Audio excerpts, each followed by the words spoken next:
ॐ श्रीकृष्ण शरणं मम गोपिका जीवनस्मरणं गोविन्द गोविन्द सद्गुरुनाथ महाराज की जय। शुक्लांभरधरं विष्णुं शशिवर्णं चतुर्भुजं प्रसन्नवदनं ध्यायेत् सर्वविघ्नोपशान्तये। नमो नमः सद्गुरुभ्यः सद्गुरुभ्यो नमो नमः। नमो नमः सद्गुरुभ्यः सद्गुरुभ्यो नमो नमः। सच्चिदानन्दरूपाय विश्वोत्पत्त्यादिहेतवे तापत्रय विनाशाय श्रीकृष्णाय वयं नुमः।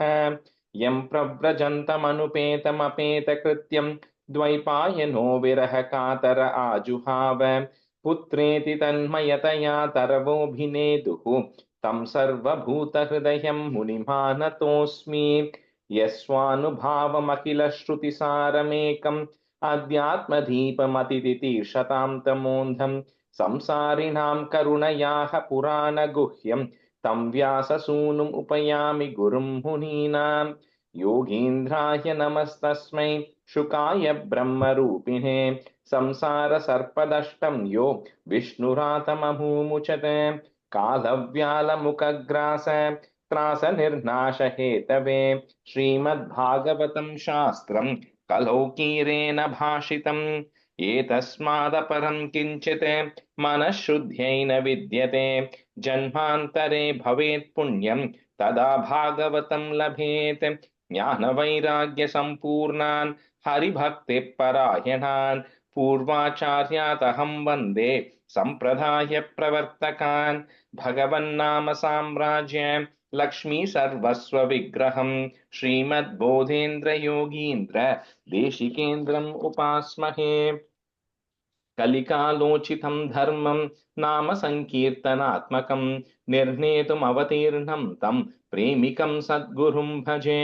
हरे रामेति कृष्णेति नाम संकीर्तनं सदा लोकक्षेमाय कुर्वन्तं प्रेमिकं सद्गुरुं भजे।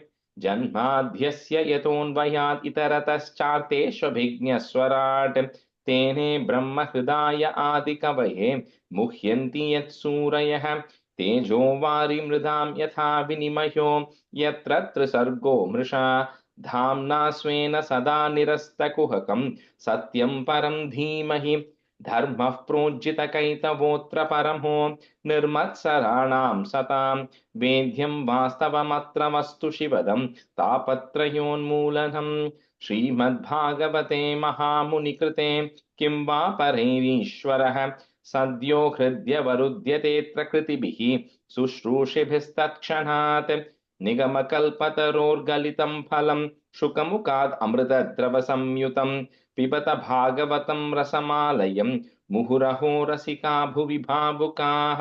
नारायणं नमस्कृत्य नरं चैव नरोत्तमं देवीं सरस्वतीं व्यासं ततो जयमुदीरयेत्। श्रीमद्भागवताख्योऽयं प्रत्यक्षः कृष्ण एव हि स्वीकृतोऽसि मया नाथ मुक्त्यर्थं भवसागरे मनोरथो मदीयोऽयं सफलः सर्वदा त्वया निर्विघ्नेनैव कर्तव्यो दासोऽहं तव केशव। श्रीहरे नमः श्रीहरे नमः श्रीहरे नमः। गोपिका जीवनस्मरणं गोविन्दा गोविन्द सद्गुरुनाथ महाराज की जय। Good afternoon, everyone. Okay, so we'll do a review of 16 and a little bit of 17 as well, right? So maybe Shobha, can you do one half, and Vasu, you can do one. So from 11 to 28, one of you can do, the other can do the remaining plus the first 10 of 17. Shobha, நீங்க first போறீங்களா நான் போட்டுமா? It's up to you, ma. Okay, Shobha, you go first. Yeah, you go first. I'll go the next. Okay. Sure. भद्राश्वं केतुमालं च भारतं चोत्तरान् कुरून् किं पुरुषादीनि वर्षाणि विजित्य जगृहे बलं तत्रोपशृण्वानः स्वपूर्वेषां महात्मनां प्रगीयमाणं च यशः कृष्णमाहात्म्य सूचकम् आत्मानं च परित्रादम् अश्वत्थां नोऽस्त्र तेजसः स्नेहं स वृषणिपर्तानां तेषां भक्तिं च केशवे तेप्य परमसन्तुष्टः प्रीतु जृम्बितलोचनः महातनानि वाशांसि तदौहारान् महामनाः सारथ्य भारशतसेवनसक्तय यदौद्य वीरासनानुगमनस्त्वन प्रणामान् स्निग्धेषु पाण्डुषु जगत्प्रणीतं च विष्णोर्भक्तिं करोति नृपतिश्चरणारविन्दे Shobha, the तस्यैवं second line, वर्तम्. Shobha, the second half is, and the Vishnoho is where we put the Visarga and the comma. So Pranatim cha Vishnoho, and then Bhaktim. विष्णोः भक्तिं करोति नृपतिश्चरणारविन्दे. Okay, Yeah. तस्यैवं वर्तमानस्य पूर्वेषां वृत्तिमन्वहं नादिदूरे किलाश्चर्यं यथासीत् तन्निबोध मे धर्मपदैकेन चरन् विच्छायाम् उपलप्यकां पृच्छति समाश्रुतवदनां विवत्सामिव मातरं. And the second line, second word is smashru vadanam. Oh. पृच्छति स्माश्रुतवदनां विवत्सामिव मातरं. धर्म उवाच कच्चित् भद्रे नामयमात्मनस्ते विच्छायासिम्नाय देशन्मुखेन आलक्ष्य भवति मन्दरादिं दूरे बन्धुं शोचति कञ्जनाम्ब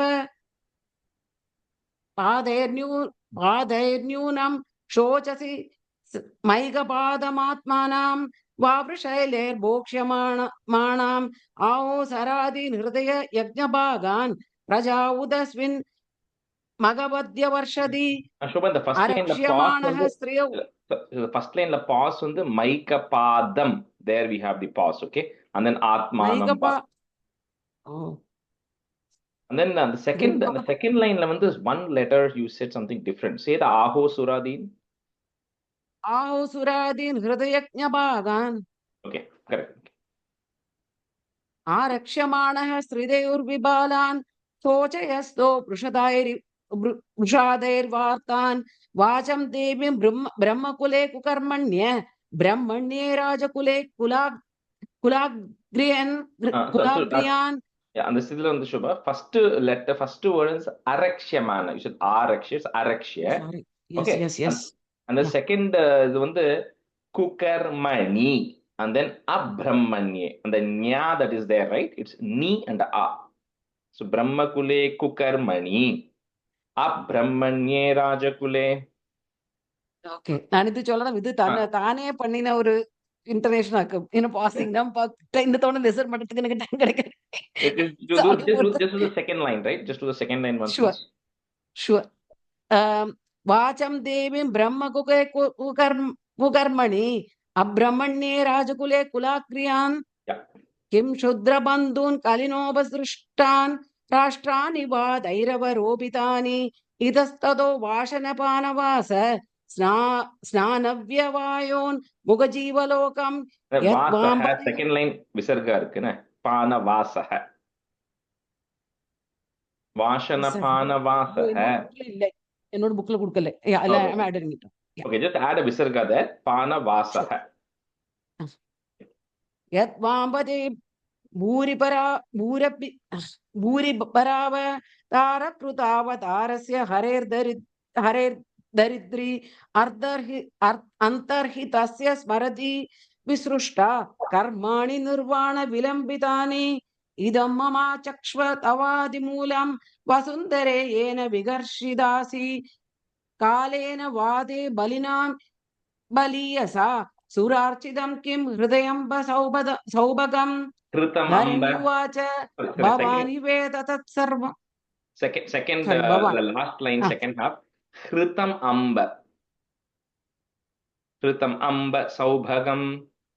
सुरार्चितं किं हृदम्ब सौभगं धरण्युवाच भवानि वेद तत्सर्वं यन्मां धर्मानुपृच्छसि चतुर्भिर्वर्तसेयेन पादैर्लोक सुखावहैः सत्यं शौगं तया शान्तिस् त्याग सन्तोष आर्जवं शमो तमस्तवः साम्यं तिदिक्षो भरति श्रुतं Jnanam viraktirashvaryam Shauryam tejo balam smritihi Swadantaryam kaushalam Gandhirdairyam Mardavameva cha In the second line, Pragal. second line, Swatantriyam, not Tantrayam, not a full tra, half tra. And then Kantihi is where the pause is. And in the tone, I'm telling you honestly, I Swatantriyam didn't listen. Kaushalam Kantihi.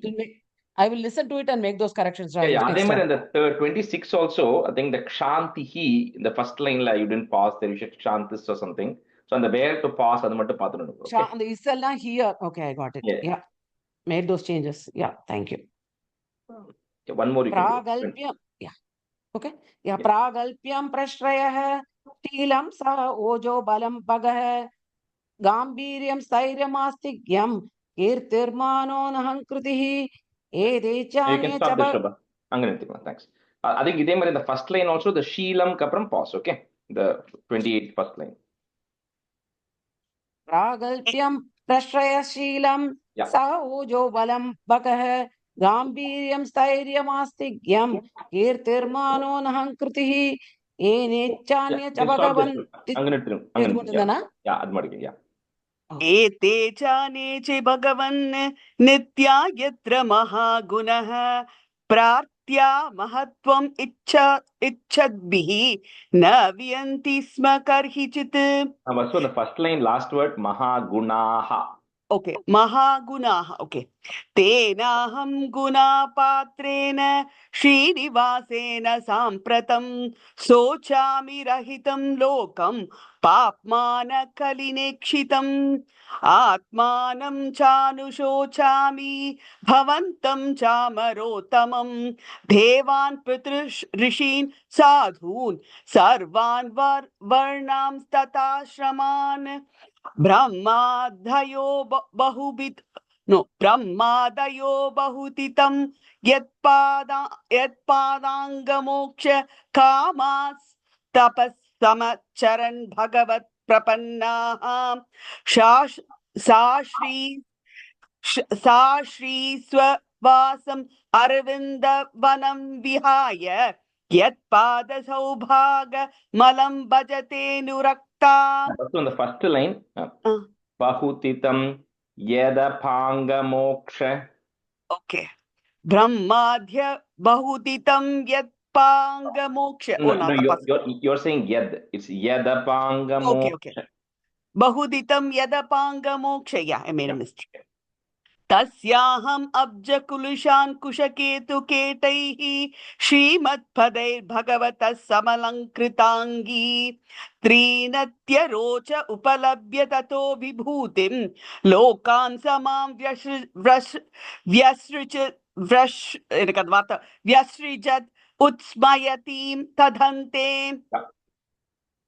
यो वै ममाति भरमासुरवंश राज्ञाम् अक्षौहिणी शतम् अपानुधत् आत्मतन्त्रः त्वां दुस्तम् ऊनपदम् आत्मनि पौरस्नेशेन सम्पादयन् यदुषुरम्यम् अभिभ्रदाङ्गम्.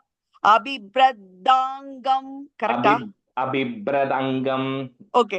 अभिभ्रदङ्गम् कावासहेत विरहं पुरुषोत्तमस्य प्रेमावलोकरुचिरस्मितवल्गुजल्पैः शैर्यं समानम् अहरन् मधुमानिनीनां रोमोत्सवो मम यदङ्घ्रि विटाङ्कितायाः तयोरेवं कथयतोः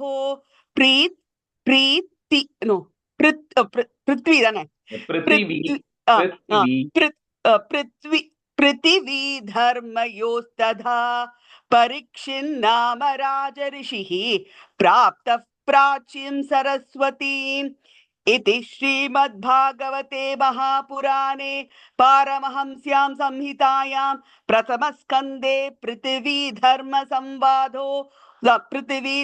संवादो नाम षोडशोऽध्यायः. So in the last line it becomes Prithvi Dharma, but in the previous it is Prithvi. Okay. இது பிருத்வி ஆயிடுமா? இது ஓகே, சரி, பிருத்வி ஆயிடும். மாத்தி. ஆமா. ஓகே, சரி, அதை கரெக்ட் பண்ணிடுறேன். ஓம் நமோ ஓகே, பகவதே வாசுதேவாய. சப்ததசோऽध्याय. சூத உவாச்ச தத்ர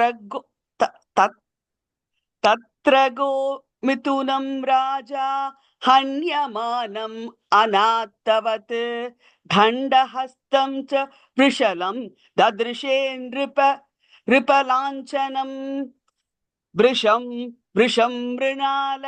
मृणाल धवलं मेहन्तमिव बिभ्यतं वेपमानं पदैकेन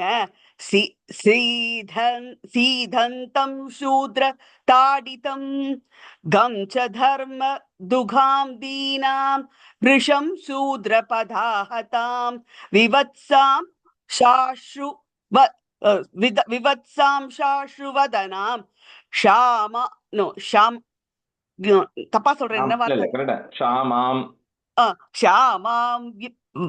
ஷாமாம் யவசமிச்சதீம் பப்ரச்சரத மாரூடः காத்தஸ்வர பரிச்சதம் மேககம்பீரயா வாச்சா சமாரோபித கார்முகः கஸ்வம் மச்சரணே லோகே பலாத்தம்ஸ்ய பலான் பலி நரதேவோசி வேஷேன நடவத் கர்மணா த்விஜः யத்ஸ்வம் கிருஷ்ணே கதே தூரம் சஹ காந்தீவ தன்வனா சோச்யோஸ்ய சோச்யான் ரஹசி. கரெக்டா தான் சொல்றேனா? பிரஹரன் வதமர்ஹசி त्वं वा मृणाल धवलः पादै न्यूनः पदाचरन् वृषरूपेण किं कश्चित् देवो नः परिकेदयन् न जातु पौरवेन्द्राणां धोदण्ड परिरम्भिते भूतलेऽनुपतत्यस्मिन् विनाते परिणाम शुचः वीनाते परिणाम शुचः प्राणिनां शुचः. ओके वीनाते प्राणिनां शुचः मा सौरेभ्यानुशुचो सौरभेयानुशुचो. करेक्ट. मा सौरभेयानुशुचो व्येतु ते वृषलाद्भयं मारोडिरम्भभद्रं ते फालानामयि शास्तरी. कलानां मयि शास्तरी यस्य रश्रे प्रजा सर्वाः त्रस्यन्ते साधुभिः तस्य मत्तस्य मश्यन्ति कीर्तिरायुर्भगो गतिः. Yeah, you can stop there. And the second line just before the comma, nashyanti. Idupa? Tasya nashyantihi. Tihi ade. Nashyanti, I think you said mashyanti, I just heard it, but it's just nashyanti, yeah. So நான் சொல்லிருப்பேன். tasya nashyanti. Visarga போட்ட மாதிரி எனக்கு feeling இருந்தது. So sorry. No, it's not there. Yeah. Okay, thank you. All right. So let's continue. So first I'll just give the meaning. We'll finish 17 today.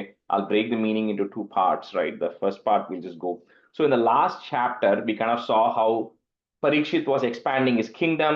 He was traveling, he came across the dharma, which is in the form of a bull, and earth, which was in the form of a cow. They were having a conversation with each other, wondering why each of them has become so weak, right? And in that, when that conversation was going on, the cow replied that, there was a time when Lakshmi Devi, who's the goddess of fortune, to who even Brahma and all the gods do not get access to, she herself had descended to earth because, Krishna was actually roaming the grounds on the earth. And so Lakshmi Devi herself had come, and not only Lakshmi Devi, but Krishna's feet was also touching, right, every part of of earth, because of which earth became even more fortunate than all of the other planetary systems, because Krishna himself was roaming here. But of course, after all of that has now been left and Krishna has left it, I've become very weak and I'm very unfortunate, right? That's a conversation the cow and the bull were having. At that time, Parikshit ends up coming there to see them at the banks of river Saraswati. So that's where we ended 16. So in 17, when it starts, Sutta Puranika is continuing the story, saying when by the time Parikshit had come there, that conversation had gotten over. And what was happening was Kali, which was in the form of a lower than a Shudra, because the Kali was disguised as a king. He was disguised as a king and he was beating the cow and beating the bull with a club, right? As if they had no owner. So, that is one of the thing is, as the Kali thing is, people act as if they are like administrators or kings, right? While they are not. So that is one of the, because as a Shudra or anybody, you are not supposed to act like that, pretend to be that, right? That was one of the mistake that was happening there. So anyway, so then they go on to describe, they say the bull was white, Brisham Mrinala Dhavalam. So it was like white, like a white lotus flower. It was extremely white in color. However, it was very terrified because it was standing on one foot and the Shudra was beating him, and because of which it was actually trembling and it was urinating because of the fear of the Shudra beating him. And although the cow, which is, we can draw the cow is very important, like we discussed before, because they say you can draw all the religious things from there. And what that is the sages, they survive on milk, which comes from the cow. They take the milk and then they convert it into ghee, which is then used for the homam. And then the cow dung also, we've seen how it can be offered, right? So all of this, because of which the cow is also important. Even the cow, it had tears in its eyes. It was very distressed, very weak. And the Suta and the Shudra was, the Kali was actually beating the cow also, which is another of the impact of Kali, which says the cow is no longer respected, right? Which we, of course, we see a lot here as well. So when Parikshit sees that such a thing was happening in his kingdom, he then gets down, right? He gets down from the chariot. He has his bow and arrow, and then he directly addresses the Shudra. He says, who are you? He says, you appear to be strong, and however you are killing, you are trying to hurt people who are weaker than you, right? And you look like you are dressed like a king, but I can see you probably are not. But however, your behavior is not like a king, because kings don't go and hurt people who are weaker than them. They're supposed to protect them, which you are of course not doing. So you probably are not a kshatriya, but you are actually disguised like that. And he says, then he'll say, where is some place he'd say where Gandiva, where Arjuna carries the yeah, 6 stanza 6. He says, "This is the place where Krishna has roamed. This is the place where Arjuna has, handled the Gandiva. Are you doing all this because Krishna and Arjuna are no longer?" And then he kind of confronts the Shudra there. Then he kind of addresses the bull and the cow also, saying, "Who are you? You look like a demigod." Or are you, why else will you be standing on one feet? Are you disguised, a demigod disguised as a bull? And what is happening with you? Then the same thing he asks the cow also. You look to be very weak. What is actually happening? So when he's kind of having this conversation, he says, as a king, he says, my name is of no value if my people are actually suffering. And no matter how long I'm ruling, the next birth I'm going to take, my good name is all going to go in tatters if my people are not protected and nobody is actually protecting, nobody is actually living happily. So it's my responsibility now to protect all of you. So with that, he asks these questions. So when he asks these questions, first the bull responds. The bull, and I think that starts in 17. Yeah, Dharma Vacha. So Dharma then responds as the bull saying, King, whatever you said is correct. Look like you are a very learned person because you are coming from the clan of the Pandavas who are blessed by Krishna. So, of course, you understand the religious principles very well. So, the bull then poses a question. He says, I am suffering, which is true. Cow is also suffering, that is true.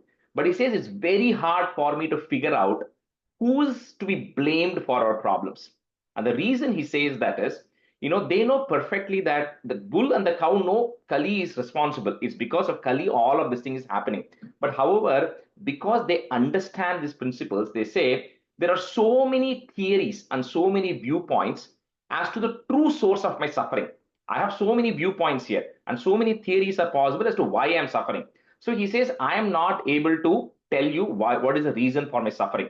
Because what Parikshit was trying to do here is, he was trying to make the bull and the cow point to the Shudra to say the Shudra is responsible, so you can get rid of him. But the bull and the cow says, no, we cannot say that because all of this is intended by the Supreme Lord. So I cannot point finger at anybody and say it is because of them that I am actually suffering. So they refuse to say that, right? So here they go on to describe what are the various theories in the philosophers. He says some people who do not believe in duality, who believe in Advaitam, they say that you yourself are responsible for your personal happiness and sorrow. You cannot blame anybody else. That is one definition. Some people say there are people who are folks who are beyond my control, who are no more superhuman, who are responsible for my problem. Others say my karma is responsible for my problem. Then others say that nature, Prakriti, it's natural. These things are going to happen. That is responsible for them. And then he says there are so many thinkers and so many philosophies like this. So the bull says, Parikshit, I'm not going to tell you who is responsible. You are a smart person. You yourself figure out who is actually responsible for my suffering like this and responsible for the cow's suffering. So the moment Parikshit heard the bull say that, he realizes this is not an ordinary bull. So he says, you have so much knowledge. The way you responded to that, I can tell you, you know Dharma very well. You probably are Dharmaraja himself who is actually coming in this, because you are now trying to test me, right? So he says the important thing is a true devotee, should not blame anybody else for their suffering, because that's unacceptable. Because they say if you blame somebody for your suffering, then it is as if you are kind of taking the sin of what that person who's creating the suffering is doing to you. You also take it, because you should trust whatever is happening to be. Because when good things happen, we don't go praise people. We say, you know what, I'm lucky, good things happen to me because I did this, I deserve this. But when bad things happen, we are always quick to blame somebody. He says true devotee, whether good things are happening or bad things are happening, you have to be equal, and you should not point your finger at anybody else, right? And Parikshit knows this. So the moment Dharma kind of said this thing, Parikshit came to the realization. And then the Parikshit then says, I realize who you are. You are Dharmaraja. In Treta, in Satya Yuga, you had 4 legs. The 4-legged legs, it says, are in 24. He says tapaha, which is the penance or austerity. People used to do that. Shaucham, which is cleanliness. Daya, which is mercy and pity. And Satyam, truthfulness. All 4 of these things were there in the Satya Yuga. So you were standing on 4 legs. Now I can say that 3 of your legs are gone, and you're standing on only 1 leg, which is Satyam, because you're still speaking the truth here, right? So you're still speaking the truth, and somehow you are handling, and it's all because of the Kali time coming up, which is a natural progression of events as determined by the Lord, because of which this is actually happening. So Parikshit understands this, and he also says the same thing about the cow also, of the earth also, because when Lord was walking, all this thing happened, and now all this is gone. You are also this thing. So what he does is, my responsibility as a king is, I am now going to go and get rid of Kali. So with that, he then takes up his sword. So this kind of comes up to 28 or something. So we'll stop here for now, and then he gets down to get rid of Kali, because he says, I want to completely eradicate Kali. All right. So we'll start from 11 today. So I had Anandji, you can be a student if you're able to. I know you are traveling. Sure, Raj. Okay. And then Priya, Ninga, you have to drop, right? So maybe can you do for the first half? Yeah, I can do the first half, Rajesh. Okay. Yes. Okay, so stanza 11. Esha Ragnyam Paro Dharmo Hi. So you have Hya there. We're going to break that up. So you put a short Hi and then comma Dharmo Hi. Next word will start with the A. Artanam Arti Nigraha. Ata Enam Vadishyami, comma Bhuta Druham Asattamam. Esharaghyam Paro Dharmo Hi. Artanam Arti Nigraha. Ata Enam Vadishyami, Bhuta Druham Asattamam.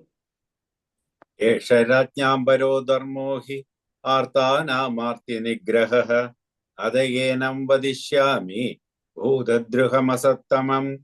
Esharajñambaro dharmo hi artanamarti nigrahah adayenam vadishyami bhudadruhamasattamam. Esharajñam paro dharmo hi artanamarti nigrahah ata enam vadishyami bhutadruhamasattamam. Esharajñam paro dharmo hi artanamarti nigrahah ata enam vadishyami bhutadruhamasattamam. You can break that as Bhuta Druham Asattamam. That may be easier. Sure, yeah, okay. Bhutadriham asattamam.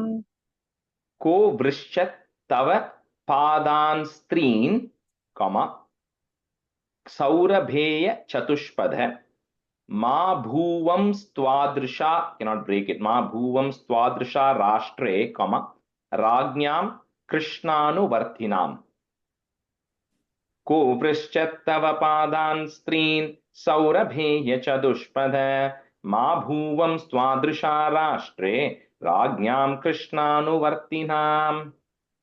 को वृश्चतव पादां स्त्रीन् सौरभेय च दुष्पद मां भुवं त्वादृशा राष्ट्रे राज्ञां कृष्णानवर्तिनां को वृश्चतव पादां स्त्रीन् सौरभेय च दुष्पद मां भुवं त्वादृशा राष्ट्रे राज्ञां कृष्णानवर्तिनाம். ராஜேஷ் ஒரு குவிக் கொஸ்டின். என்னோட இதுல வந்து ஸ்திரீன்னு கொடுத்திருக்கு, பாதாம் ஸ்திரீன்னு கொடுத்திருக்கு. ஸ்திரீன்னு சொல்லணுமா, ஸ்திரீன்னு சொல்லணுமா? There is see, if you have pa, it's the is and a tra there, okay. So it's padan strin, is and a three. ஸ்திரீன்னு சொல்லணும், பாதாம் ஸ்திரீன்னு சொல்லணும். Yeah, correct, because three feet, so padam strin. Okay, perfect, thank you. भूवृक्षत्तव पादां स्त्रीन् सौरभेय चतुष्पथ मा भूवं त्वादृशा राष्ट्रे राज्ञां कृष्णानुवर्तिनां को वृषत्तव पादां स्त्रीन् सौरभेय चतुष्पथ मा भूवं त्वादृशा राष्ट्रे राज्ञां कृष्णानुवर्तिनाम्. Akhyahi vrisha bhadram baha, comma, sadhunam akritagasam, you can break it that ma if you want, atma vairupya kartaram, comma, parthanam kirti dushanam. Akhyahi vrisha bhadram vaha sadhunam akritagasam atma vairupya kartaram parthanam kirti dushanam. आख्याहि वृषभद्रं वाह साधूनामकृतागसाम् आत्मवैरूप्यकर्तारं पार्थानां कीर्तिदूषणम्. आख्याहि वृषभद्रं वाह साधूनामकृतागसाम् आत्मवैरूप्यकर्तारं पार्थानां कीर्तिदूषणम्. Ananji, the first line I'm hearing vaha, it's just vaha. Bhadram vaha. आख्याहि वृषभद्रं वह. Thank you. आख्याहि वृषभद्रं वः साधूनाम् अकृतागसाम् आत्मवैरूप्यकर्तारं पार्थानां कीर्तिभूषणम्. आख्याहि वृषभद्रं वः साधूनाम् अकृतागसाम् आत्मवैरूप्यकर्तारं पार्थानां कीर्तिदूषणम्. Jane na gasyagham, you say that word together, yunjan, comma, sarvatosya cha madbhayam, sadhunam bhadramevam syat. So we'll just break at the da. So put a it syat, comma. Next word starts with the a. Asadhu dhamane krite. Jane na gasyagham yunjan, sarvatosya cha madbhayam, sadhunam bhadramevam syat asadhu damane krite.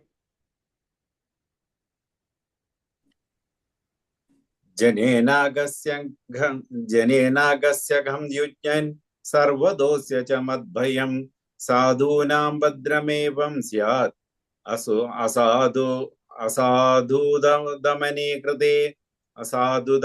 कृते जनेनागस्यघं युज्ञन् सर्वदोस्य च मद्भयं साधूनां भद्रमेवं स्यात् असाधुदमने कृते.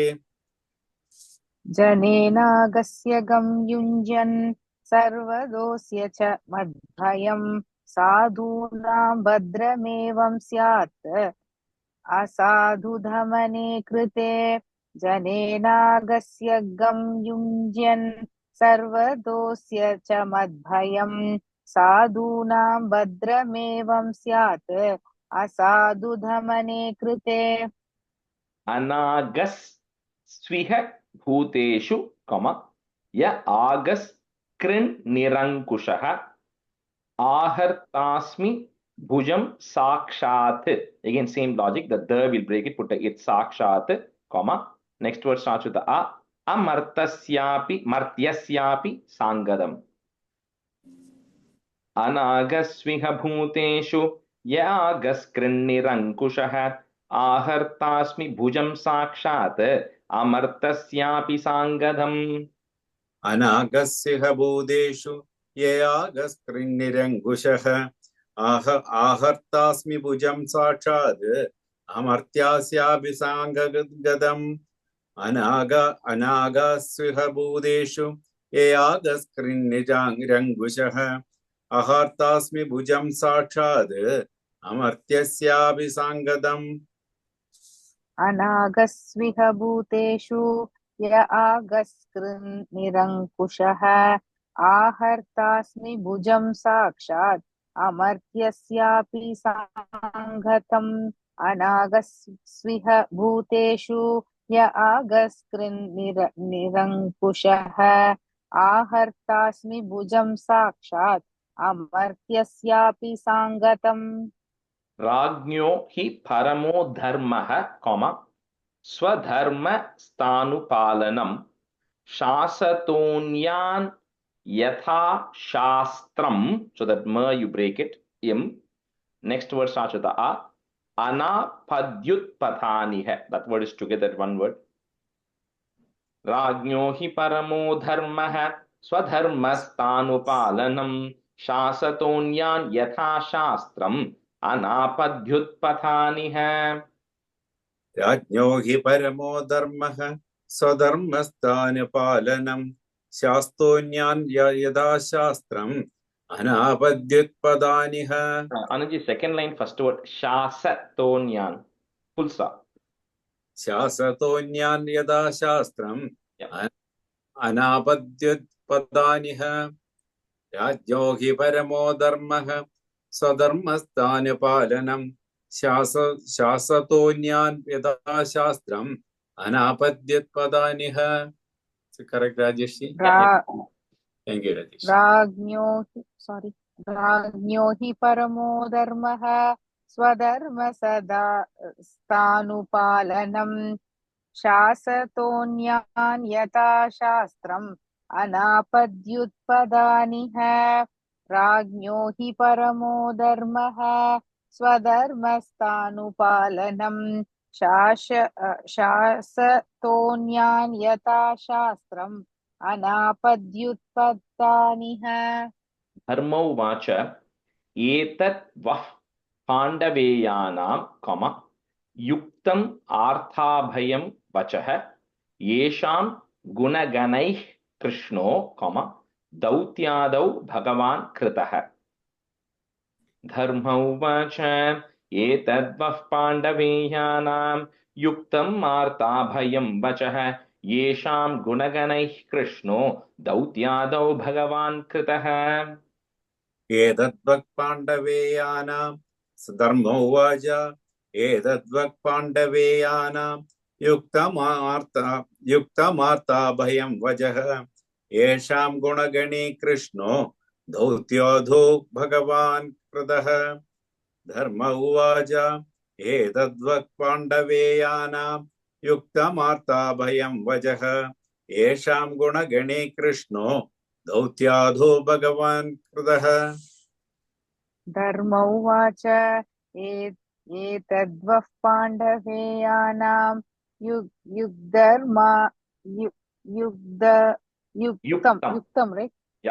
युक्तम् आर्ताभयं वचः येषां गुणगणैः कृष्णो दौत्यादौ भगवान् कृतः.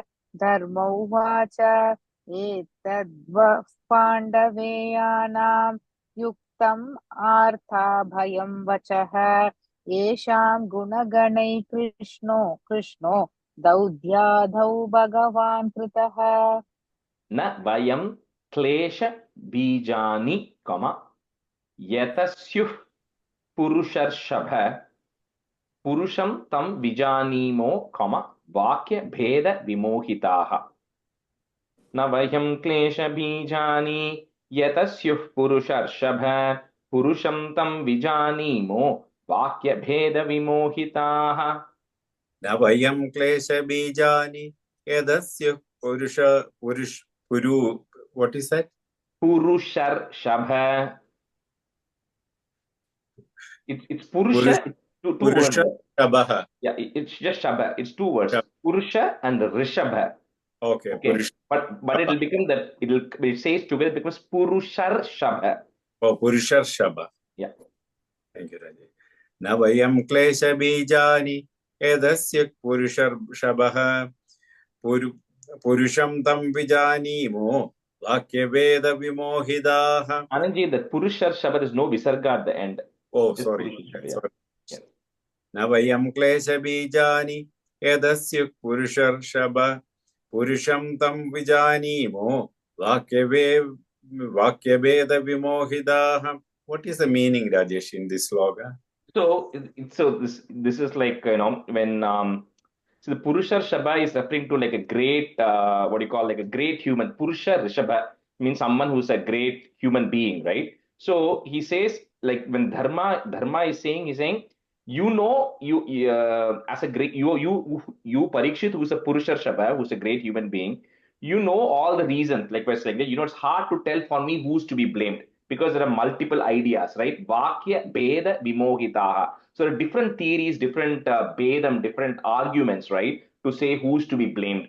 He said, that's why I'm not able to place the blame on anybody. That's what the stanza is. Thank you so much, Rajesh.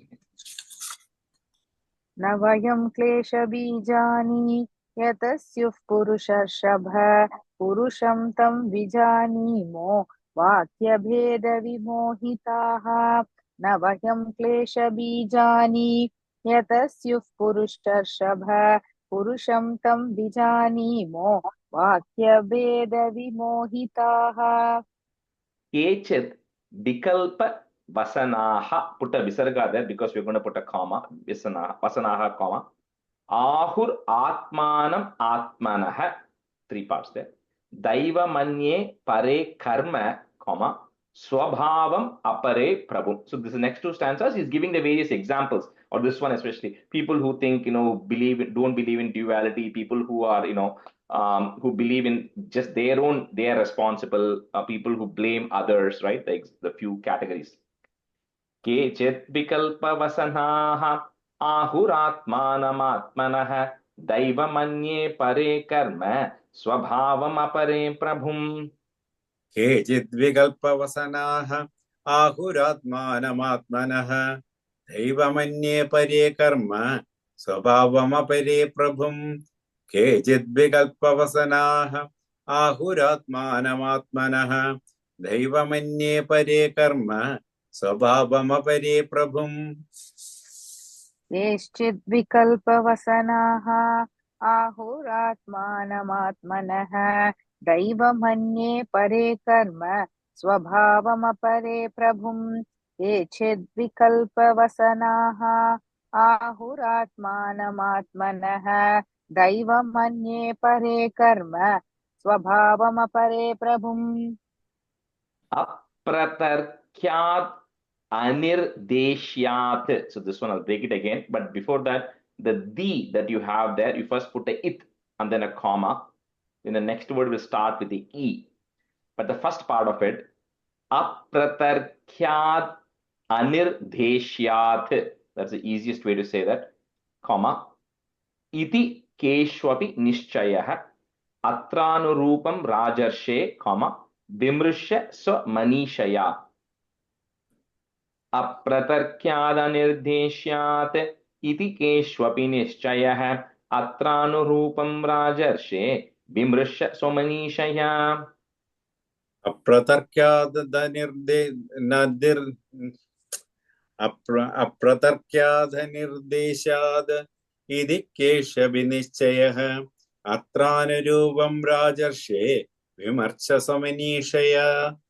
Apratarkyadanirdesha I desha. think just break it at that first dha, right? Just break it at that, make it apratarkyat anirdeshyat. Oh, okay, thank you. Apratarkyad anirdesyad idi keshabinichayah atranurupam rajarshe vimarsha samanishaya. अप्रतर्क्यात् अनिर्देश्यात् इति केष्वनिश्चयः अत्रानुरूपं राजर्षे विमृशस्व मनीषया. कर्ता Rajesh? Okay. अप्रतर्क्यात् अनिर्देश्यात् इति केष्वनिश्चयः अत्रानुरूपं राजर्षे विमृशस्व मनीषया. Suta vacha evam dharme pravadati, sa samrat dvija sattama samahitena manasa, vikeda paryachashtatam. Suta vacha evam dharme pravadati, sa samrat dvija sattama samahitena manasa, vikeda paryachashtatam.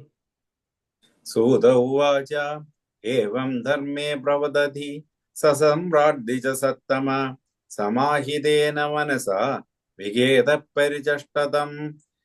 Sudha uvacha evam dharme pravadati sasamradija sattama samahidena manasa vigeda parichashtatam.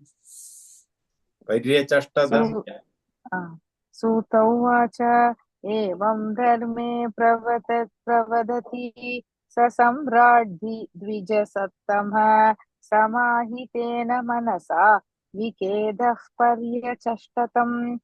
सूत उवाच एवं धर्मे प्रवदति स सम्राड् द्विजसत्तमः समाहितेन मनसा विकेतः पर्यचष्टतम्.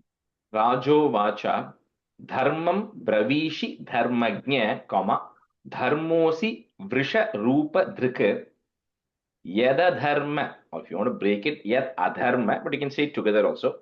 Yada dharma kritasthanam, shucha kasyapi tad bhavet. Rajo vacha dharmam bravishi dharmagnya dharmosi vrisha rupa dhrika yada dharma kritasthanam शूचकस्यापि तद्भवेत्. राजो वाच धर्मं ब्रवीषि धर्मज्ञ धर्मोऽसि वृषरूपधृक् यतधर्मकृतस्थानं सूचकस्यापि तद्भवेत्. राजोवाच धर्मो ब्रवीषि धर्मज्ञ धर्मोऽसि वृषरूपधृक् यतधर्मकृतस्थानं सूचकस्यापि तद्भवेत्. राजोवाच धर्मं ब्रवीषि धर्मज्ञ धर्मोऽसि वृषरूपधृक् यद धर्मकृतस्थानं सूचकस्यापि तद्भवेत्. धर्मं ब्रवीषि धर्मज्ञ धर्मोऽसि वृषरूपधृक् यद धर्मकृतस्थानं सूचकस्यापि तद्भवेत्. अथवा Deva Mayayaha. Put a visarga because you're going to pause there and a comma. Nunam Gatira Gochara Chetaso Vachasas Chapi, Bhutanam iti Nishchayaha. Atava Deva Mayayaha Nunam Gatira Gochara Chetaso Vachasas Chapi, Bhutanam iti Nishchayaha. अथवा देवमायायाः नूनं गतिरगोचरा चेतसो वचसश्चापि भूतानामिति निश्चयः. अथवा देवमायायाः नूनं गतिरगोचरा चेतसो वचसश्चापि भूतानामिति निश्चयः. अथवा देवमायायाः नूनं गतिरगोचरा चेतसो वचसश्चापि, right? Sa ish vachasaschapi. Okay. चेतसो वचसश्चापि भूतानामिति निश्चयः. अथवा देवमायायाः नूनं गतिरगोचरा चेतसो वचसश्चापि भूतानामिति निश्चयः. So here essentially Chetas referring to the mind, Vachas, which is words. So, Parikshit is saying, I'm agreeing with you, like who to blame or what, why something is happening, why is it happening? He says, it's beyond our comprehension, right? So even no matter how much you think with your mind or how much you try to explain it with words, you are not going to get into the root cause of why something is happening because you just won't know it, right? But it's happening for a reason, you just won't know it. Tapash, Shaucham, Daya, Satyam. So we'll break it that im, comma. Next word starts with the e, comma. Iti padah krite kritaha adharmam shaistrayo. Okay, this is a adharmam im sound. Adharmam shaistrayo bhagnaha, comma.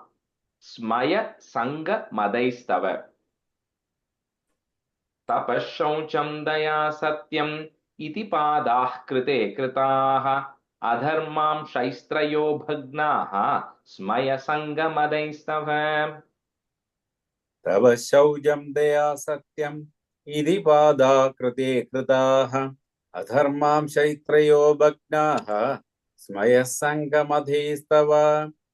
तव शौचं दया सत्यम् इति पादा कृते कृताः अधर्मां शैस्त्रयो भग्नाः स्मयसङ्गमधीस्तव. तपशौचं दया सत्यम् इति पादाः कृते कृताः अधर्मां शैस्त्रयो भग्नाः स्मयसङ्गमधैस्तव.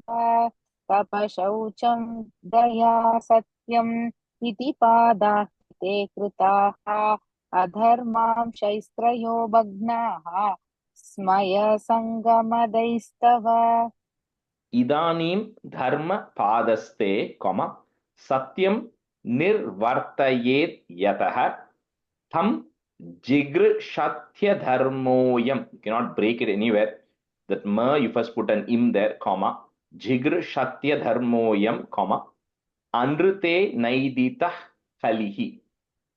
The next 5-6 minutes, just say one. Rajesh, the first line, last word, nirvar tayed yatahava yadahava. Yataha, yatha, first tha, yata. Just one time, Anandji and Priya. Idhanim dharma padaste satyam nirvartayet yatah tam jigrkshatyadharmoyam anrute naiditah kalihi. इदानीं धर्मपादस्ते सत्यं निर्वर्तये धृतः तं जिघ्रेक्षत्यधर्मोऽयम् अनर्थ्येनैधितः कलिः. इदानीं धर्मपादस्ते. One time is Sorry. ये द्यतः दने राजेश अदे sorry. यतः ये द्यतः दने निर्वर्तयेद् यतः. निर्वर्तयेद् यतः. Okay. Okay, thank you. Okay. 25. Okay. इदानीं धर्मपादस्ते सत्यं निर्वर्तयेद्यतः धर्मजिह्रुक्षत्यधर्मोऽयम् अनृते नैदितः कलिः. Second line, first word, did you say tam? Did you say that? I didn't hear it. Tam सत्यं, right? इदानीं धर्मपादस्ते सत्यं निर्वर्तयेद्यतः. Correct? Second line, first word. Oh, tam jihrushatyadharmoyam. Yeah, you got it now. First time when you said you didn't say that tam, at least I didn't hear it. So. Oh, okay, sorry. Iyam cha bhur bhagavata, comma, nyasitoru bhara sati Srimad tat pada nyasaihi, comma, sarvatah krita kautuka. Rajesh, bhumir, the first. Yam cha bhumir or bhum. Bhur. Bhumi is the same thing. Here boo. it's boo. Boo-hoo. That's where the ir is coming later. Okay. But if you have boomi, you can just change to bhoor. It Bhoor, means okay. the same thing.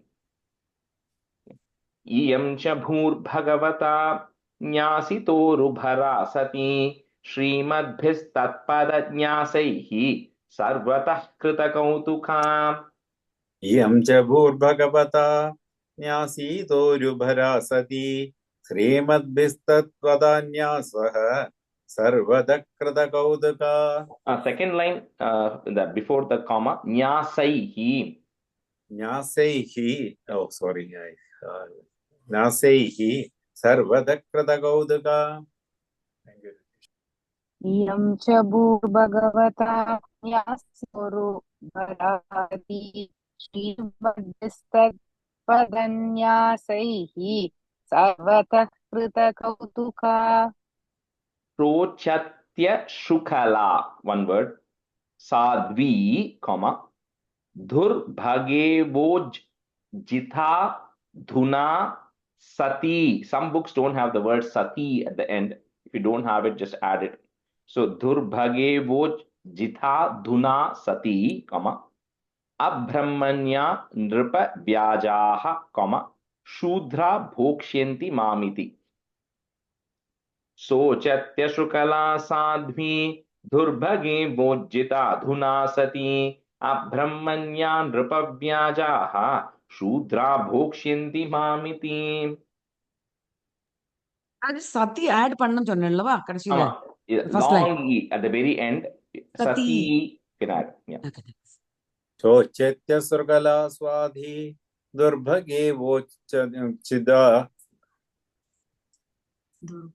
दुर्भगे वोज्झिता धुना सती. वोच्चिदाधुना सती शोच्यत्यसृगला स्वाधी दुर्भगे वोच्चिदाधुना सती अब्रह्मण्या नृपा व्याजाः शूद्रा भोक्ष्यन्ति मामिति. रोचत्यशुकला साध्वी दुर्भगे वोजिताधुना सती अब्रह्मण्य नृप व्याजाः शूद्रा भोक्ष्यन्ति मामिति. And for second line, first word Abbrahmanya. Okay, there's a R at the end. Oh, shorter sonena. Okay. Abbrahmanya नृप व्याजाः.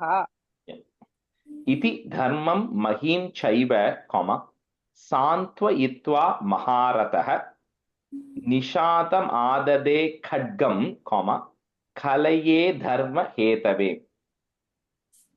इति धर्मं महीं चैव सान्त्वयित्वा महारथः निशातम् आददे खड्गं कलये धर्म हेतवे. इति धर्मं महीं चैव साधयित्वा महारथः निषादमाददे खड्गं कलये धर्महेतवे. इति धर्मं महीं चैव सान्त्वयित्वा महारथः निषादम् आदते खड्गं कलये धर्महेतवे.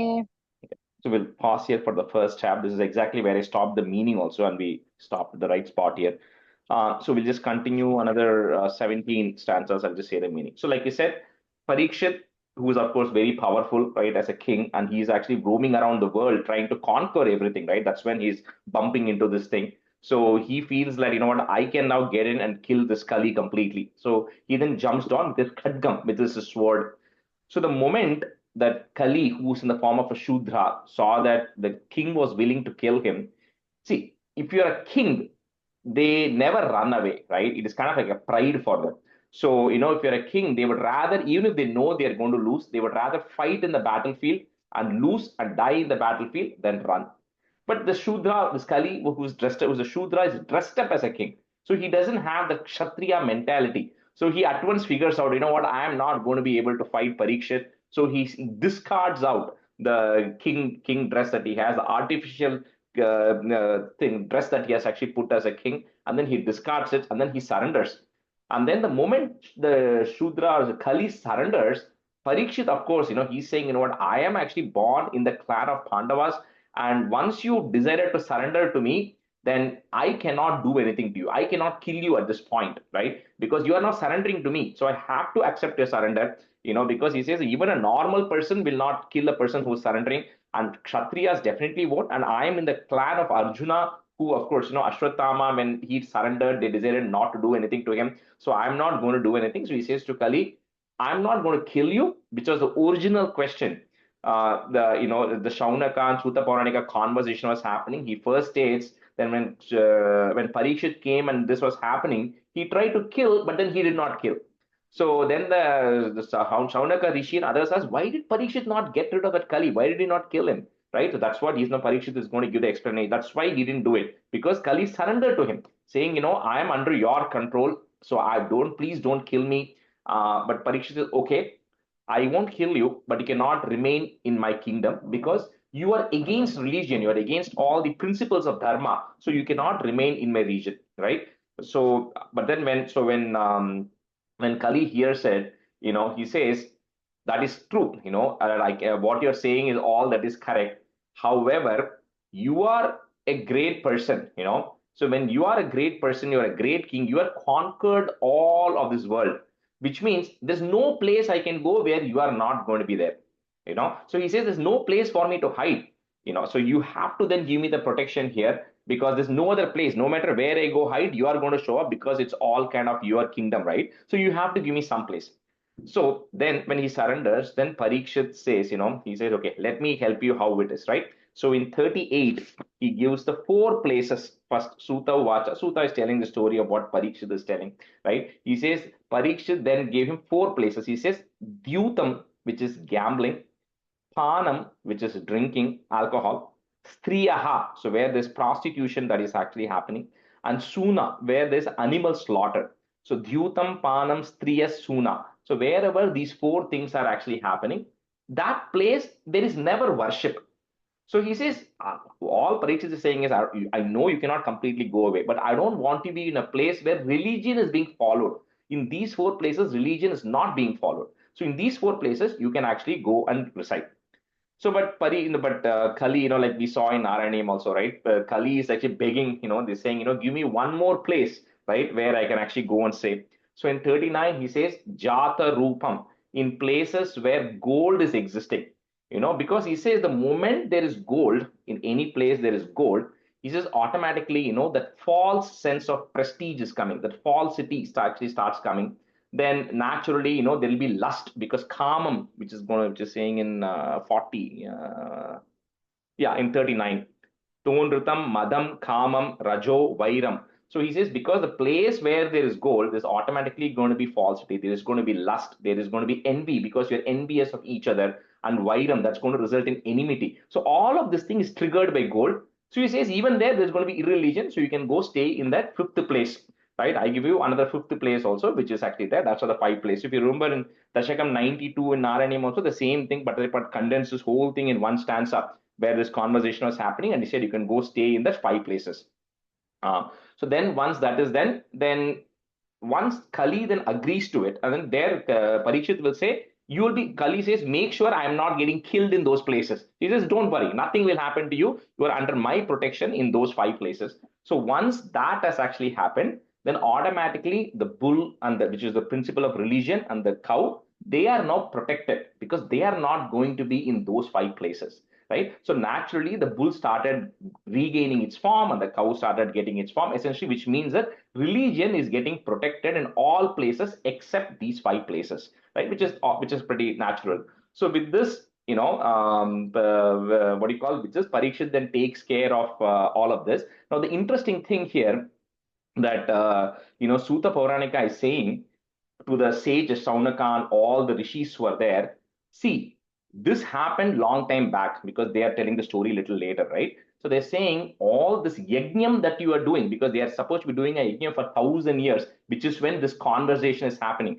He says this yajnam you are able to do only because Parikshit has established it during his time, because of which the religion is prospering, and because of which all these right things are happening, and that's why there is no challenge for you to do your yajnam. Because if Parikshit had not gotten rid of this thing at that point, this yajnam that you guys are performing, you would have not been able to perform.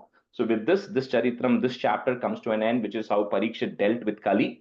And the next 18th, when we get to it, is where we'll see kind of, the Parikshit kind of coming and meeting with that, with the sage and everything. And 19 is where the Shukha Brahman is going to come. Okay, so the second half today, let me see who has. Savita, you can be a student. And then I had, let me see who else was there. Okay, Sri Vidya Ninga, you can be a student. Okay, so 29. Tam jigamsum abhipretya, vihaya nripa lanchanam tatpada moolam shirasa, samagat bhaya bihwalaha. Tam jigamsum abhipretya vihaya nripa lanchanam tatpada moolam shirasa samagat bhaya bihwalaha.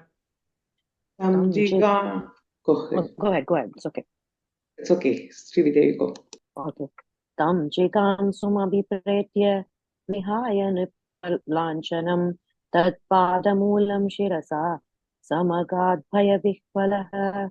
Tam jigamsumabhipretya vihaya nipalanchanam tatpadamulam shirasa samagadbhaya vihvalaha. Tam jigamsumam abhipretya vihaya nripalanchanam tatpadamulam shirasa samagadbhaya vihvalaha. Tam jigamsumabhipretya abhipretya vihaya nripalanchanam tatpadamulam shirasa samagadbhaya vihvalaha. Patitam, Rajesh, yeah. tam jigam sumamam. Su and ma will be there, right? So that ma, Oh, okay. that ma, we are just breaking it. So you're making that ma into im and a. So jigam sum abhipretya. Okay, okay. Thank you. Patitam padayor viraha, kripaya dina vatsalaha, sharanyo navadhich shlokyaha, put a visarga there because you're putting a comma, shlokyaha, ah chedam hasanniva. Patitam padayor viraha, kripaya dina vatsalaha, sharanyo navadhich shlokyaha, ah chedam hasanniva. Patitam padayorvirah kripaya dinavatsalah sharanyo navadhichalokyah ahachedam hasanniva. Actually, the second line la navadi shlokya. Ichlokya, okay. Patitam padayorvirah kripaya dinavatsalah sharanyo navadhichalokyah ahachedam hasanniva. I'll tell you what slight thing is. You are saying chalokya, you are saying there, right? Navadich, then shlokya, not chalokya. Deech, okay, got it. Navadich shlokya. Shlokya, okay. Navadichlokya, correct? Yeah, that's it, yeah. Okay. Patitam padayorvirah kripaya dinavatsalah sharanyo navadhichlokyah ahachedam hasanniva. Patitam padayorvirah kripaya dinavatsalah sharanyo navadhichlokyah ahachedam hasanniva. Rajo vacha nate gudakesha yashodharanam, Baddhanjaler vai bhayamasti kinchit na vartitavyam bhavata kathanchana, kshetre madiye tvamadharma bandhuhu. Rajo vacha nate gudakesha yashodharanam baddhanjaler vai bhayamasti kinchit na vartitavyam bhavata kathanchana kshetre madiye tvamadharma bandhuhu.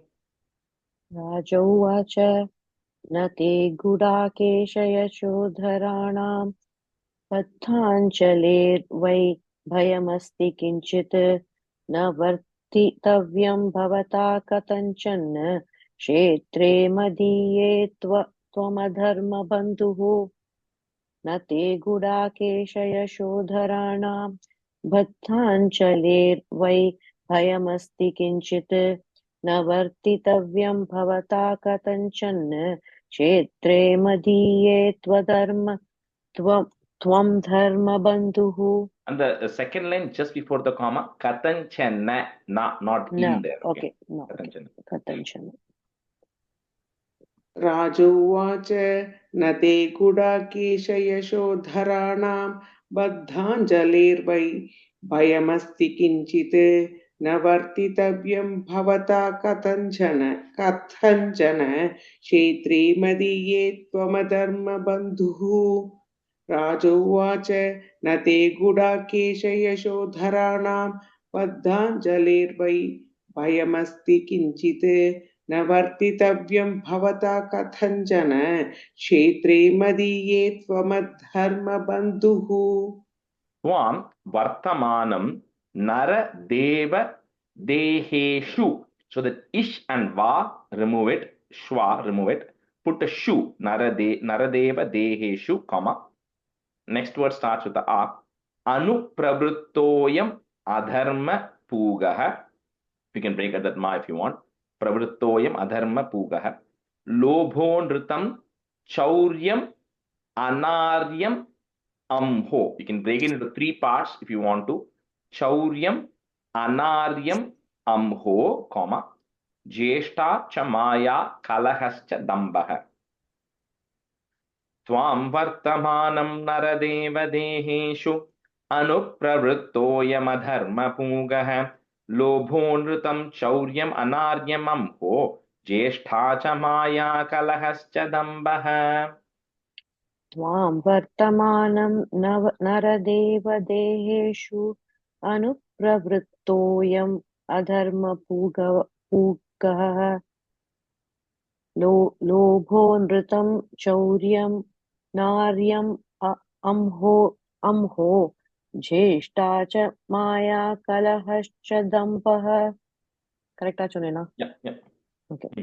त्वां वर्तमानं नरदेवदेहेषु अनुप्रवृत्तोऽयम् अधर्मपूगः लोभो नृतं चौर्यम् अनार्यम् अम्हो ज्येष्ठा च माया कलहश्च दम्भः.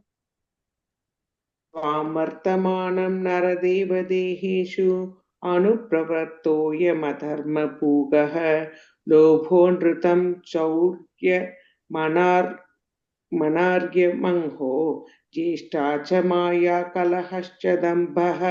And the chauryam, it's better to break it. Chauryam anaryam amho. Okay, anaryam and amho va? Yeah.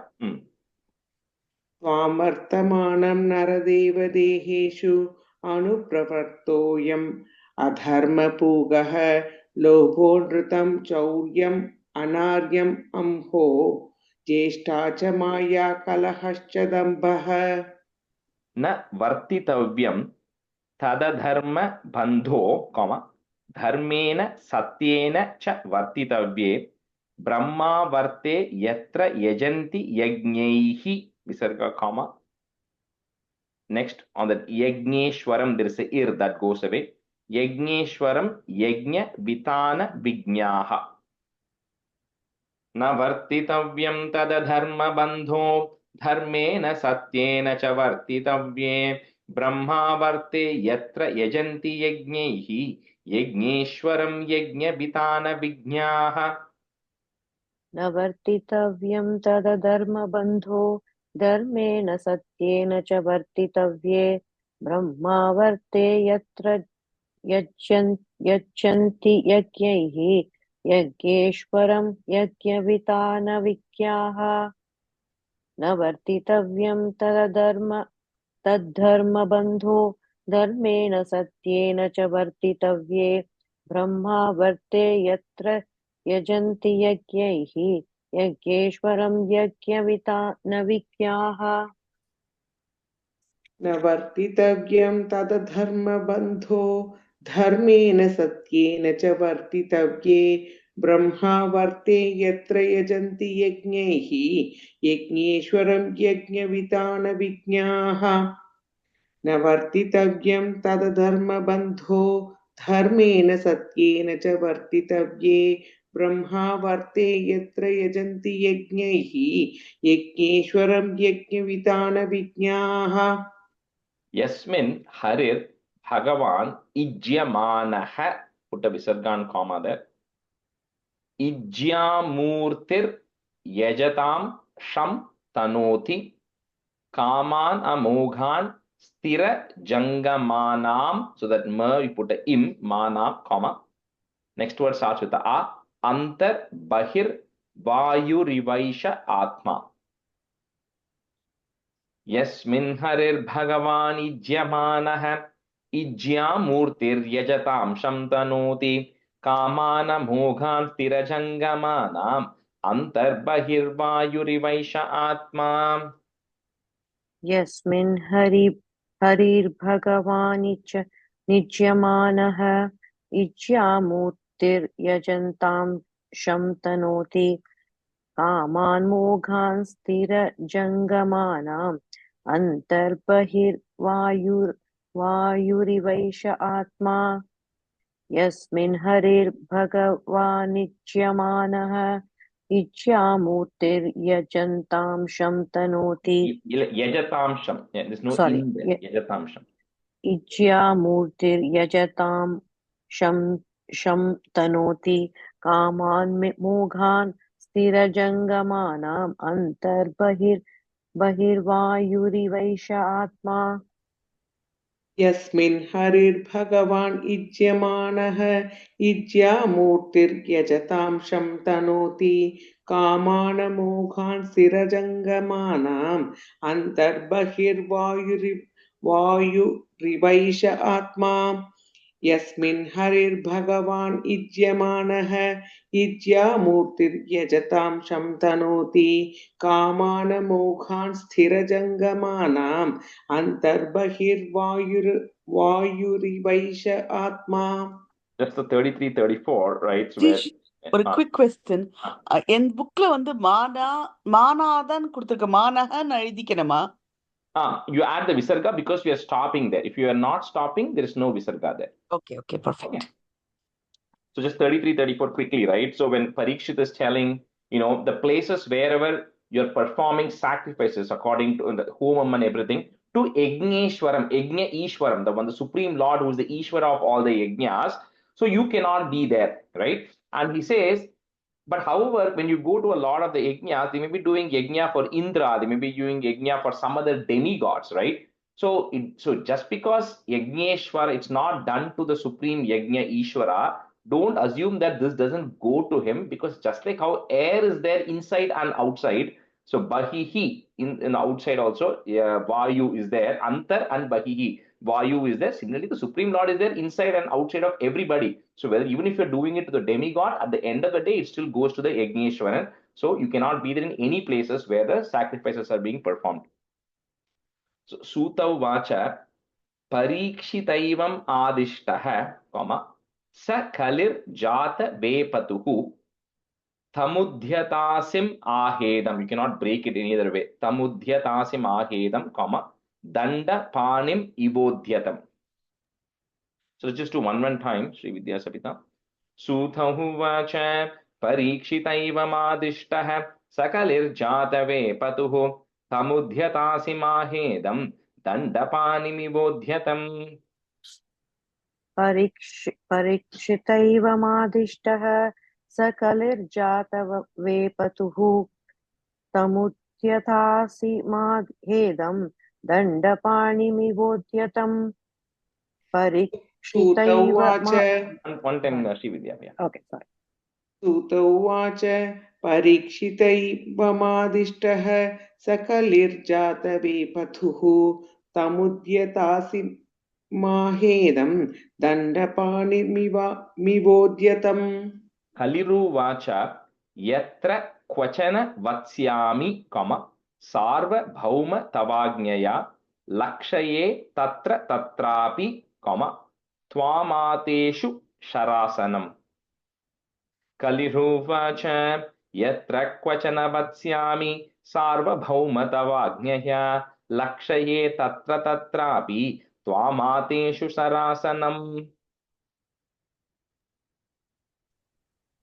कलिरुवाच यत्र क्वचन वत्स्यामि सार्वभौमतवाक्यया लक्ष्ये तत्र तत्रापि त्वामात्तेषु शरासनम् वाच कलिरुवाच यत्र क्वचन वत्स्यामि सार्वभौम तवाज्ञया लक्ष्ये तत्र तत्रापि त्वामातेषु शरासनम् तन्मे धर्म भृतां श्रेष्ठ कॉमा स्थानं निर्देष्टुम् अर्हसि ब्रेक एट दैट म यत्रैव नियतो वत्स्य कॉमा आतिष्ठंस्तेनुशासनम one word आतिष्ठंस्तेनुशासनम अनुशासनम is the last word there तन्मे धर्मभृतां श्रेष्ठ स्थानं निर्देष्टुमर्हसि यत्रैव नियतो वत्स्य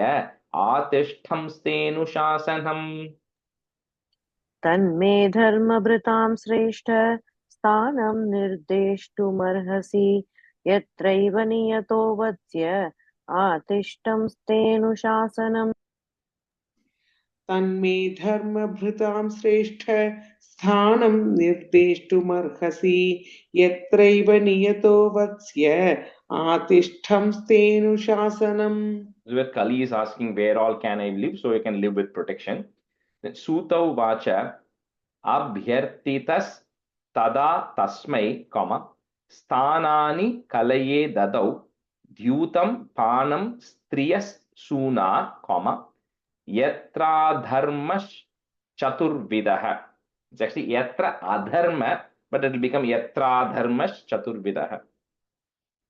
सूतमुवाच अभ्यर्थितस्तदा तस्मै स्थानानि कलये ददौ द्यूतं पानं स्त्रियः सूना यत्राधर्मश्चतुर्विधः सूत उवाच अभ्यर्थितस्तदा तस्मै स्थानानि कलये ददौ द्यूतं पानं स्त्रियः सूना यत्राधर्मश्चतुर्विधः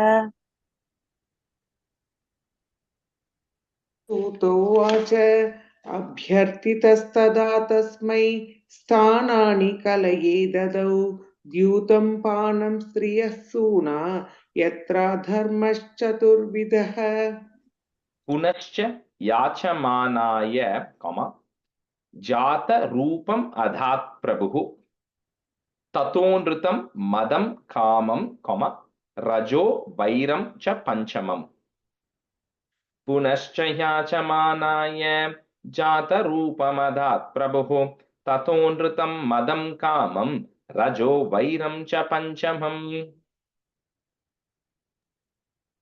पुनश्च याचमानाय जातरूपमदात् प्रभुः ततो नृतं मदं कामं रजो वैरं च पंचमम् पुनश्च याचमानाय जातरूपमदात् प्रभुः ततो नृतं मदं कामं रजो वैरं च पंचमम् अमूनि पंच स्थानानि ह्यधर्म प्रभवः कलिः औतरेयेण दत्तानि न्यवसत् तन्निदेश कृत अमूनि पंचस्थानानि ह्यधर्म प्रभवः कलिः औतरेयेण दत्तानि न्यवसत् तन्निदेश कृत अमूनि पंचस्थानानि ह्यधर्म प्रभवः कलिः औत्तरेयेण दत्तानि न्यवस्ततन्निदेशकृत् अमूनि पंचस्थानानि ह्यधर्म प्रभवः कलिः औत्तरेयेण दत्तानि न्यवसत्तन्निदेशकृत् अथैतानि न सेवेत बुभूषुः पुरुषः क्वचित् विशेषतो धर्मशीलो राजा लोकपतिर्गुरुः. So he says the Raja, who is the king's And then all the religious people, public leaders, the brahmanas, sannyasis, all the religious people should not come in contact with these things, because that's where all the irreligion is existing.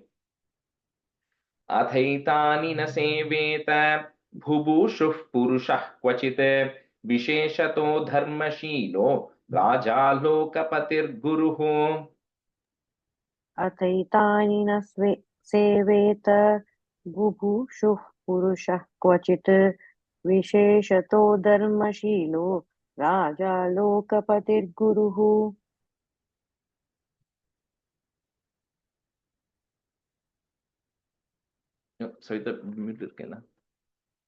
Sorry. अथैतानि न सेवेत बुभुषुः पुरुषः क्वचित् विशेषतो धर्मशीलो राजा लोकपतिर्गुरुः. The first line la बुभुषुः पुरुषः क्वचित् वृषस्य नष्टां स्त्रीन् पादान् तपश् शौचं दयामिति प्रतिसन्धत आश्वास्य महीं च समवर्धयत्. वृषस्य नष्टां स्त्रीन् पादान् तपश् शौचं दयामिति प्रतिसन्धत आश्वास्य महीं च समवर्धयत्. वृषस्य नष्टा स्त्रीन् पादान् तपः शौचं दयामिति प्रतिसन्ध आश्वास्य महीं च समवर्धयत्. Actually, with the second line, first word, pratisandhadha.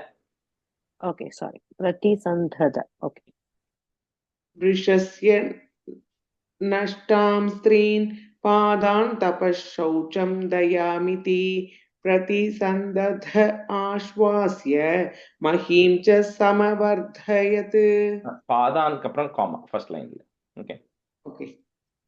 स एष एतर ह्यधास्ते. Some books don't have the te there, they only have a tha there. If you have a tha, then put a te there. Etar hyadhyaste, comma, asanam parthivochitam pitamahenoupanyastam, cannot break that word, comma, rajñaranyam vivikshata. Sa esha etar hyadhyaste asanam parthivochitam pitamahenoupanyastam राज्ञारण्यं विविक्षता.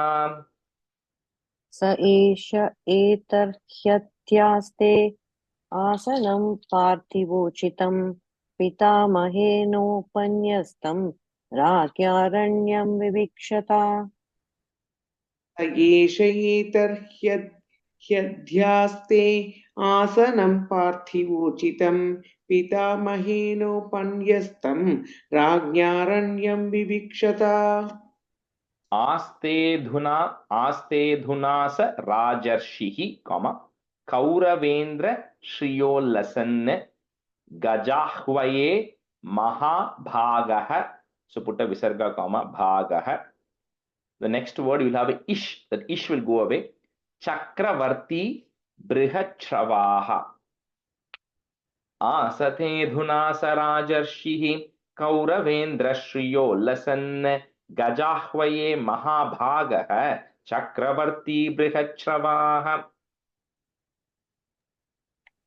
आस्ते धुना स राजर्षिः कौरवेन्द्र श्रियोल्लसन् गजाह्वये महाभागः चक्रवर्ती बृहच्छ्रवाः.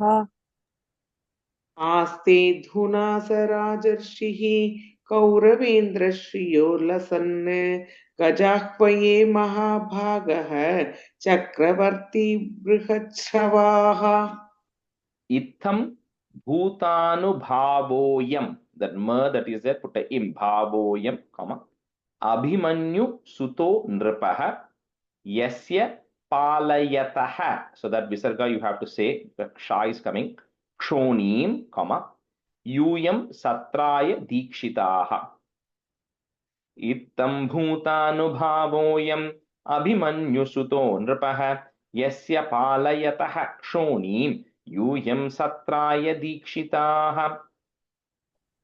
इत्थं भूतानुभावोऽयम् अभिमन्युसुतो नृपः यस्य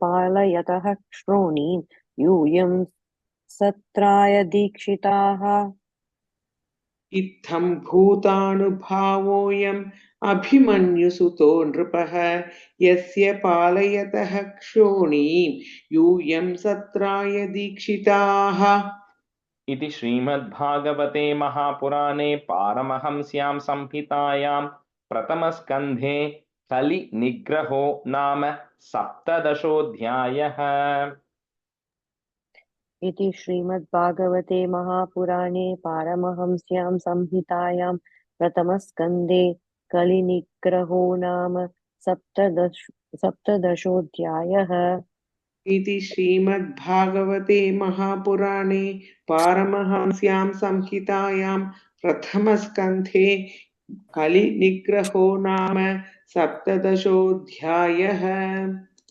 ॐ श्रीहरये नमः श्रीहरये नमः श्रीहरये नमः गोपिका जीवनस्मरणं गोविन्दा गोविन्द सद्गुरुनाथ महाराज की जय कायेन वाचा मनसेन्द्रियैर्वा बुद्ध्यात्मना वा प्रकृते स्वभावात् करोमि यत् सकलं परस्मै नारायणायेति समर्पयामि. Rajeshi, one quick question, Rajeshi. Yeah. Rajeshi, when we see the Kalki's picture or idol, everything, he is in a horse and holding a sword. So he is not a Kshatriya, he is a Shudra, is it? Yeah. The Shudra again is like the acts, the kind of work you do, right? Oh, Like okay. so he's considered below a Shudra, like he's so atrocious. So he's considered even below a Shudra, right? In terms of character and behavior. That's why they say even lower than a Shudra, but he was dressed up like a king to show that the people who appear rich, the people who are rulers, people who are king and aristocrats in the Kali Yugam, inherently or most of the time they are not truthful. They're just putting that Vesham as a king, but they're inherently ruthless, right? That was kind of what they were trying to communicate here. But he is a incarnation of Narayana, isn't he? No, that is Kalki. Kalki. are different. Oh, Kali, I'm sorry. I was thinking about Kalki. Yeah, that is different. Kalki is Kali, the Yuga. Yeah. Kali, okay. Thank you, Rajesh. Good. Okay. Thank you, Rajesh. Okay, thank you, everyone. Thank Bye. you, Rajesh. Thank you, Thank you. Rajesh. Thank you. Thank you. Rajesh. What we have decided, is it 2 o'clock or 6 No, o'clock? 2 o'clock. Just today was the only, because some people were not Okay. available. That's all. Yeah. Okay. 2 o'clock. Okay. Thank you.